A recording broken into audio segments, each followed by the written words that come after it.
Online classes గురించి contact కావాలంటే మీరు ఇక్కడ ఉన్న నెంబర్స్కి కాంటాక్ట్ కావచ్చు. ఇప్పుడైతే ప్రస్తుతానికి మనకు ఓకే ఈ online classes for only prelims and prelims plus మెయిన్స్కి జరుగుతున్నాయి. మీకు 1 year వ్యాలిడిటీ వస్తుంది. దేర్ లాట్ ఆఫ్ అడ్వాంటేజెస్, అవన్నీ నేను చెప్పలేను. మీకు 3 phases అడ్వాంటేజెస్ ఉంటాయి. ఒకటి మెయిన్ ఫేజ్ వచ్చేసరికి coaching and complete concept oriented basics, okay non maths స్టూడెంట్స్కి సపరేట్ బేసిక్స్ మెటీరియల్, ఇవన్నీ వాళ్ళని ప్రాక్టీస్ చేస్తూ మంచి కాన్సెప్ట్ ఓరియంటెడ్గా చేయడము.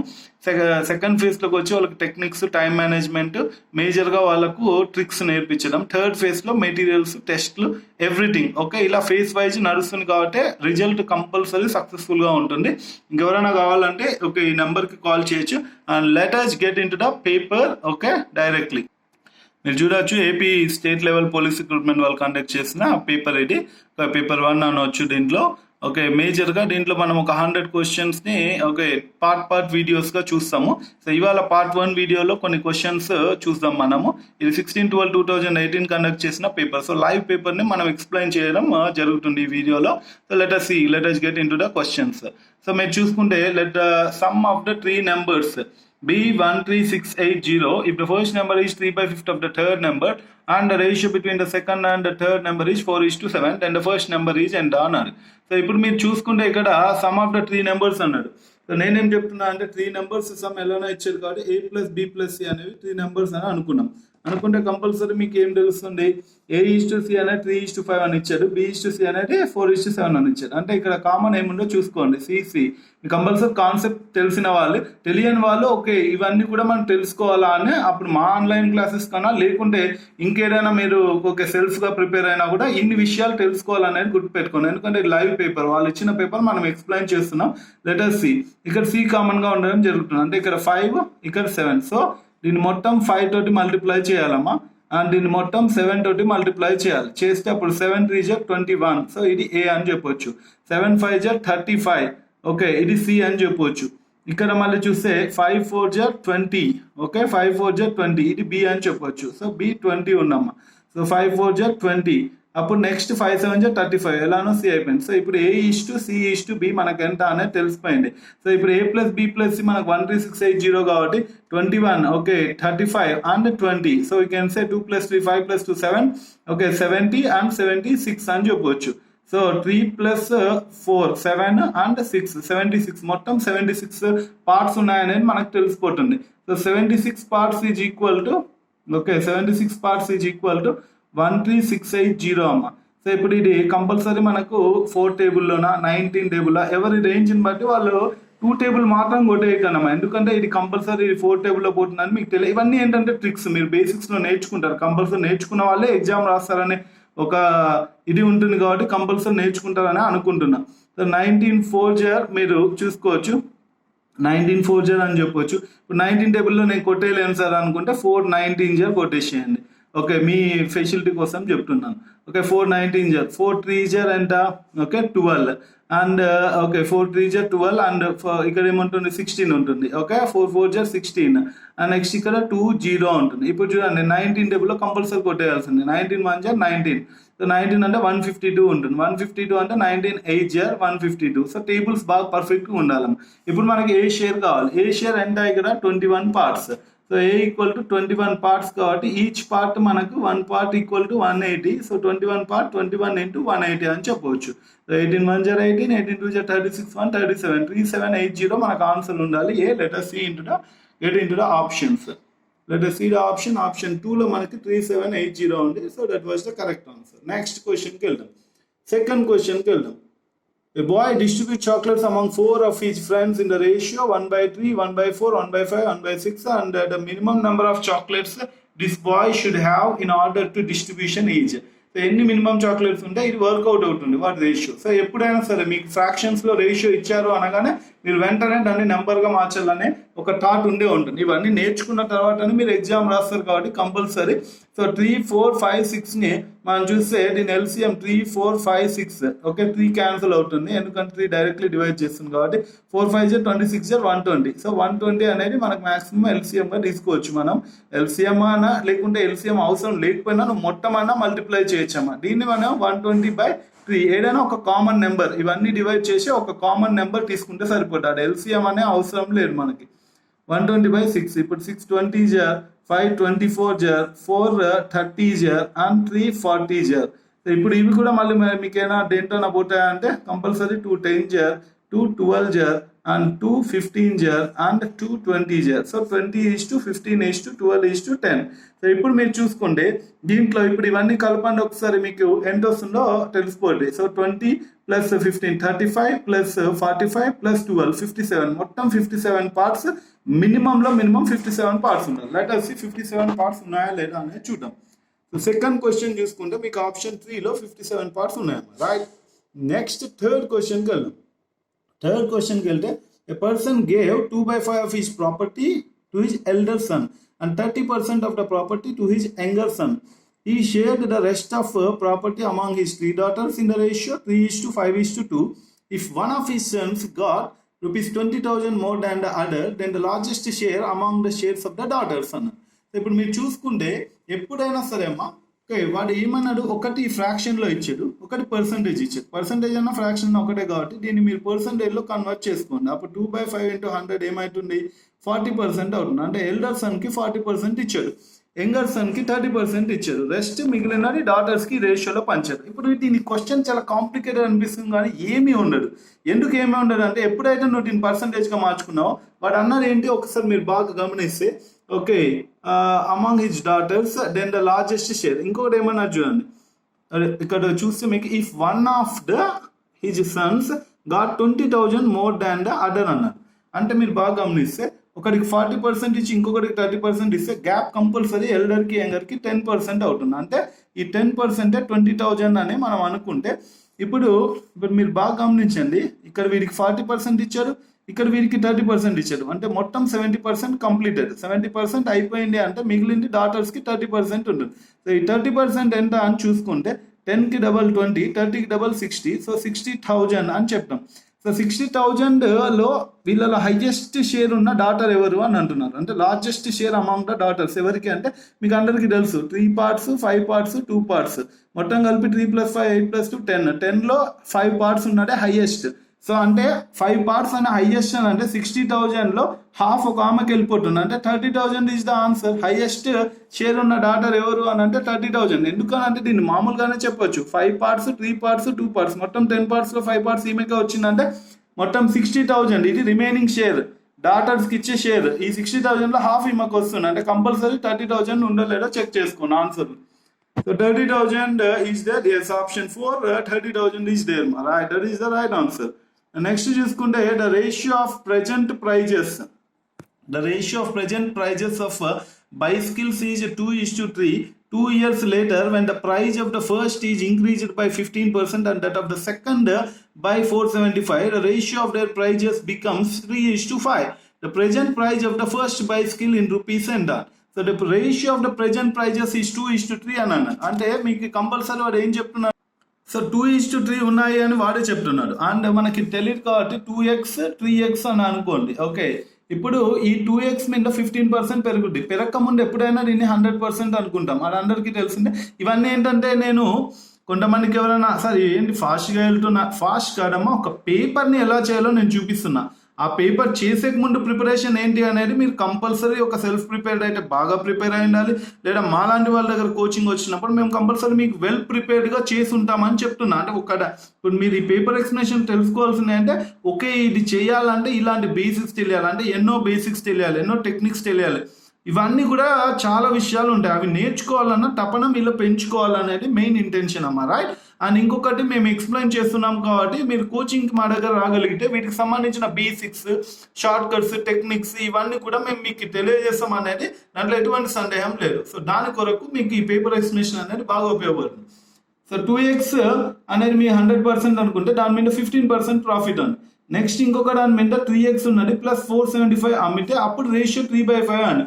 ఇప్పుడు నేనేమంటున్నా అంటే 115%. ఓకే, ఇప్పుడు బాగా చూడండి, 2x × 115/100 ఎస్ 2 1 జర్ 250 జర్, సో 5 1 జర్ 5 23 జర్. సో మీకు కంపల్సరీ 2.3x ఉంటుంది ఇక్కడ. అంటే 2.3x × 5, ఈ 5 ఇక్కడికి వస్తే అండ్ ఇది ఇటువైపు వస్తే 3 into 3x, okay compulsory 9x అవుతుంది, ప్లస్ 3 into 4 12 అండ్ 3 into 75 225 అవుతుంది, అంటే 1425 అనేది కంపల్సరీ అవుతుంది. ఇప్పుడు మీరు చూసుకుంటే 2.3x ఇంటూ 5 ఎంత అంటే 5 2 10 5 3 15 అంటే 11.5x వస్తుంది. So 11.5x and minus 9x, 11.5x లో 9x ఇస్తే ఎంతమ్మా 2.5x ఈజ్ ఈక్వల్ టు 1425. ఇప్పుడు మీరు ఎక్స్ ఈక్వల్ టు ఏం చెప్పొచ్చు 1425 జీరో పెట్టి ఇక్కడ 25 పెట్టేస్తే ఇక్కడ మనకు ఎక్స్ వాల్యూ వస్తుంది. చూద్దాం 25 4 25 5 125 అందరికి తెలుసు. ఇక మీకు ఎంత ఉంటుంది ఇక్కడ 17 మిగిలి ఉంటుంది, అంటే 25 7 అంటే 0, ఎక్స్ ఈక్వల్ టు 570. ఇప్పుడు మనకు కావాల్సింది ఏంటి అంటే వాడు అడుగుతున్నది, మీరు బాగా చూడండి, the present price of the first cycle ఎంత అని. సో ఫస్ట్ సైకిల్ మనం ఏమనుకున్నాం అని అంటే 2x అనుకున్నాం ఫస్ట్ సైకిల్ని, కాబట్టి 2 into ఎక్స్ వాల్యూ ఎంత వచ్చింది మనకు 570. So 2 into 570 is equal to 1140. So 1140 is the answer. ఇది ఆప్షన్లో ఉందో లేదో చెక్ చేసుకోండి. So options, okay option 3లో 1140 ఉంది. నెక్స్ట్ ఫిఫ్త్ క్వశ్చన్కి వెళ్తున్నాం. If the difference between the yearly compound interest for 2 years, yearly compound interest for the 2 years and simple interest okay for 3 years and a certain amount at 10% per annum is 1080, then the amount is అన్నాడు. ఇది చాలా తెలివిగా అడిగాడు వాడు. Okay compound interest 2 years కి and simple interest 3 years కి calculate చేసి వాటి మధ్య ఉన్న డిఫరెన్స్ 1080 అయితే అమౌంట్ ఎంత అని అన్నాడు. ఇప్పుడు నేనేం చెప్తున్నా అంటే మీరు బాగా ఆలోచించండి, కాంపౌండ్ ఇంట్రెస్ట్ 2 years కంట, కాంపౌండ్ ఇంట్రెస్ట్ అంటే ఇంట్రెస్ట్ ఆన్ ఇంట్రెస్ట్. ఇప్పుడు ఇక్కడ ఇంట్రెస్ట్ ఎంత ఇచ్చారు 10%, కాబట్టి +10 into 10/100. ఇవి కంపల్సరీ టెక్నిక్ తెలిసే ఉండాలి. ఓకే ఇది మీరు ఇంటర్ రిలేటెడ్ అంటాం. సో 20 + 1 సో 21% 2 yearsకి అవుతుంది ఇది కాంపౌండ్ ఇంట్రెస్ట్. సింపుల్ ఇంట్రెస్ట్ 3 yearsకి సింపుల్గా ఉంటుంది, ఎందుకంటే రేట్ ఆఫ్ ఇంట్రెస్ట్ 10% కాబట్టి 3 yearsకి 3 into 10 30% ఉంటుంది. ఇప్పుడు 30%కి 21%కి గ్యాప్ ఎంతమ్మా, 30%కి 21%కి గ్యాప్ ఎంత అంటే 9%. సో ఈ 9% ఈ డిఫరెన్సే మనకు 1080 ఇస్తే అప్పుడు మనకు 100% ఎంత అనేది ప్రిన్సిపల్. ఎప్పుడు ప్రిన్సిపల్ 100% అనేది మీకు అందరికి తెలిసే ఉంటుంది. మీ కోచింగ్స్లో కానీ లేకుంటే మీరు సెల్ఫ్ ప్రిపేర్డ్ అయినా కొన్ని మెలకువలు తెలుసుకోవాలి, లేకుంటే చాలా కష్టం. సో 9 12 108, 100 12 12 ఓకే 100 ఇక్కడ ఇంకో 0 ఉంది, కాబట్టి 12,000 is the answer. Let us see 12,000 మనకు ప్రిన్సిపల్ అమౌంట్ ఉందా లేదా అనేది చెక్ చేసుకోండి. ఫోర్త్ ఆప్షన్లో ఉంది, రైట్ 12,000. నెక్స్ట్ మీకు 6th క్వశ్చన్ చూడండి. ఏ person borrowed some money for simple interest and the interest paid are 4/9 of the principal. If the magnitude of the interest rate and the time period are equal, then the rate of interest per annum ఎంత అన్నాడు. So rate of interest per annum ఎంత. ఇప్పుడు మీరు బాగా చూసుకుంటే అందరికీ ఇది easy question అనే అనిపిస్తుంది, ఎందుకనంటే ప్రిన్సిపల్ మనకు తెలియదు కాబట్టి P and simple interest 4/9p అన్నాడు. అండ్ సింపుల్ ఇంట్రెస్ట్ ఫార్ములా అందరికీ తెలుసు, మీకు అందరికి అర్థమయ్యేలాగా నేనైతే ఫార్ములా ఎక్కువ యూజ్ చేయను, బట్ అర్థం కావాలి కాబట్టి PTR/100 అనేది యూజ్ చేస్తున్నా. సో ఇప్పుడు ఎస్ఐ మనకి ఏముంది 4/9p. సో ఇక్కడ నేను 4/9p is equal to PTR, P into T. మనకు కావాల్సింది R కాబట్టి రెండింటిని R అనుకోండి, ఎందుకంటే వాడు రెండు ఈక్వల్ అని వాడే చెప్తున్నాడు క్వశ్చన్లో. R into R/100. So PP cancel. ఇప్పుడు మీకు R² ఈజ్ ఈక్వల్ టు ఏమవుతుందమ్మా 4/9 into 100 అవుతుంది. ఇప్పుడు R ఎంత అని అంటే ఇక్కడ 4కి √2, ఇక్కడ 9కి √3, ఇక్కడ 100కి √10 అంటే 20/3. So R equal to 20/3, 3 6 are 18, the remaining 2, 3 6 are 18, remaining 2, 2/3. So 6 2/3% ఎక్కడ ఉందో ఆప్షన్లో చెక్ చేసుకున్నాం. 6 2/3% మనకు ఫస్ట్ ఆప్షన్లోనే ఉన్నాము, రైట్. అండ్ నెక్స్ట్ మనం 7th క్వశ్చన్కి వెళ్తున్నాం. 7th క్వశ్చన్ ఏమంటున్నాడు, a person borrowed a sum for simple interest on a certain rate for a period of 3 years. If he has taken it for 2% higher rate, he would have paid 720 more than the sum borrowed by him is అన్నారు. అంటే వాడు ఒక 3 yearsకి 2% ఎక్కువ తీసుకొని ఉంటే, if you're taken 2% higher rate అంటే every year 2% ఎక్కువ అయ్యి ఉంటే అప్పుడు వాడు 720 ఎక్కువ పే చేసేవాడు. అంటే 1 year 2 yearsకి 1 yearకి 2% అంటే ఇక్కడ 3 yearsకి మొత్తం 6% వస్తున్నామా. అంటే కంపల్సరీ ఇక్కడ మనకి 3 years అని ఇచ్చారు కాబట్టి 2% హయ్యర్ రేట్ అంటే 3 into 2 మనకి 6% వస్తుంది. అంటే వీడికి 6% కలిసి వచ్చేది ఈ 3 yearsలో, అప్పుడు 720 ఎక్కువ వచ్చేది వాడికి. ఇది వాడు ఇచ్చిన క్వశ్చన్. ఇప్పుడు మనకు ప్రిన్సిపల్ ఎంత అని, ప్రిన్సిపల్ ఎప్పుడు 100% కదమ్మా. So 100% equal to dash. So ఇది పంపిస్తే మీకు క్రాస్ మల్టిప్లికేషన్ చేస్తే సింపుల్గా 6 1 6 12 కంపల్సరీ మీకు 12,000 అనేది వస్తుంది. లెట్ us see 12,000 ఉందా లేదా ఆప్షన్లో చూద్దాం అమ్మ. రైట్, సో 12,000 ఎస్, ఫస్ట్ ఆప్షన్లోనే 12,000 ఉంది మనకు. అండ్ నెక్స్ట్ క్వశ్చన్ చూడండి. Sunil borrowed rupees 25,000 for a money lender at 20% compound interest. At the end of each year, he paid 5,000. Okay, రీపెయిడ్ 5,000. ఎప్పుడు ఎండింగ్లో 5,000 ఇచ్చేస్తున్నారు అంటున్నారు. మీరు బాగా గమనిస్తే 25,000కి 20% అంటేనే 5,000. బట్ మీకు ఒకసారి నేను చేసి చూపిస్తాను. The amount he still owes to lender after paying 3 such instalments అని. మీరు బాగా గమనిస్తే ఇక్కడ ఏంటమ్మా క్వశ్చన్లో వాడు ఎవ్రీ ఇయర్ మీకు 5,000 రీపే చేస్తున్నారు, రీపేమెంట్. బట్ మీకు ఈ 20% అంటే 25,000లో 20% ఏంటో కనుక్కోండి ఒకసారి. మీరు కనుక్కుంటే ఇట్లా వస్తుంది 5,5,000. సో 5,000 రూపీస్ వస్తుంది. అంటే మీకు 5,000 రూపీస్ ఇంట్రెస్ట్ వస్తుంది. అంటే వాడు ఎవ్రీ ఇయర్ ఇంట్రెస్ట్ కడుతున్నాడు కాబట్టి అది కాంపౌండ్ ఇంట్రెస్ట్ అవ్వడు. అంటే అది సింపుల్ ఇంట్రెస్ట్ కిందనే టర్న్ అవుతుంది. అంటే first year 5,000, second year 5,000, third year 5,000. అప్పుడు లాస్ట్ వాడికి మిగిలేదు ఎంత అంటే 25,000. సో 25,000 ఇస్ ద ఆన్సర్ మా. సో వాడికి ఫైనల్గా మిగిలేదు 25,000. సో ఆప్షన్ 1లోనే 25,000 ఉంది. That's the correct answer.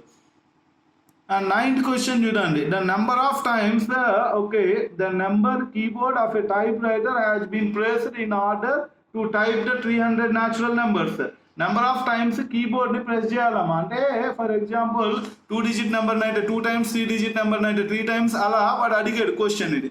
So ఈ క్వశ్చన్ అడిగినప్పుడు నేను ఏం చెప్తున్నా అంటే 1 to 300 అంటే మొత్తం 300 నెంబర్స్ ఉంటాయి. అంటే నెంబర్ ఆఫ్ డిజిట్స్ మనకి ఎన్ని ఉంటాయి? 10 ఉంటాయి మొత్తం. సో ఇప్పుడు మనకు ఫస్ట్ 1 నుంచి స్టార్ట్ కావాలి, కౌంటింగ్ నెంబర్స్ కాబట్టి 1 నుండి 9 డిజిట్స్ని 1 time ప్రెస్ చేస్తే 9 అవుతుంది. ఇప్పుడు నెక్స్ట్ 10 నుంచి మనకు 99 వరకు 2 digit నెంబర్స్ ఉంటాయి. సో 2 digit నెంబర్స్ని ఎన్ని టైమ్స్ ఎన్ని ఉంటాయి మొత్తం 2 digit నెంబర్స్ అంటే మీకు 91 ఉంటాయి. ఓకే, 90 ఉంటాయి. ఎందుకనంటే 100 అనే 3 digit నెంబర్. సో 90 into 2 180 ఉంటుంది. నెక్స్ట్ మీకు 100 నుంచి స్టార్ట్ అయితే 3 digit నెంబర్, అంటే 300 వరకు అన్నాడు కాబట్టి 201 నెంబర్స్ ఉంటాయి. Into 3 every time 3 times press చేయాలి ఏ నెంబర్ కావాలన్నా. సో 603 అని చెప్పొచ్చు. ఇప్పుడు ఇవన్నీ యాడ్ చేస్తే ఎన్ని టైమ్స్ ప్రెస్ చేసినావో చూసుకోండి. 3 + 9 12 and 8 + 1 9 7. Okay, and 6 + 1 7 792. So 792 times మనం ప్రెస్ చేసామమ్మా. లెట్ us see ఆన్సర్ ఉందా లేదా అని చెక్ చేసుకోండి. Yes, you have option 1. Option 1లో 792 ఉంది. And the last question, okay, for this video, the number of zeros occurring after the last significant non-zero digit. లాస్ట్లో ఎన్ని zeros వస్తాయని అడుగుతున్నాడమ్మా. And 75 into 60 into 48 into and so on. ఇప్పుడు ఇవన్నీ చేయాలా sir multiplication అంటే? Only వాడు జీరోసే అడుగుతున్నారు కాబట్టి బెస్ట్ థింగ్ ఏంటి అని అంటే మీకు ఇక్కడ చూడండి. ఫస్ట్ జీరోస్ లాస్ట్లో 1, ఓకే, అండ్ 2 అండ్ నెక్స్ట్ ఇక్కడ 3. సో 3 zeros ఆల్రెడీ మీ దగ్గరకు వచ్చేసినాయి. 1 2 3. నెక్స్ట్ చూడండి 5 multiplied by any even number is equal to 0 అని అందరికీ తెలుసు. సో 5 into 8 ఇక్కడ నుంచి ఒక 0 వస్తుంది. అండ్ నెక్స్ట్ ఇక్కడ 4 ఉంది. 4 into 5 ఇక్కడ నుంచి ఒక 0 వస్తుంది కంపల్సరీ. ఓకే, నెక్స్ట్ ఇంకా మనం చూద్దాం. ఇక్కడ 8 ఉంది, ఇక్కడ 5 ఉంది, కానీ ఇది 75 అంటే కంపల్సరీ మీకు 25 into 3. 25లో ఎన్ని 5లు వస్తాయమ్మా? 5 into 5 అంటే కంపల్సరీ మీరు ఇక్కడ చూసుకుంటే 8 నుంచి 8 into 5 ఓకే 40 into 5 ఓకే 200 వస్తుంది. అంటే ఇక్కడ నుంచి 2 జీరోలు వస్తాయి మనకు, 2 zeros. అంటే మొత్తం 1 2 + 2 4 + 3 7. అంటే మొత్తం మనకు 7 zeros అనేది రావడం జరుగుతుందమ్మా. ఓకే, మొత్తం 7 zeros రావడం జరుగుతుంది.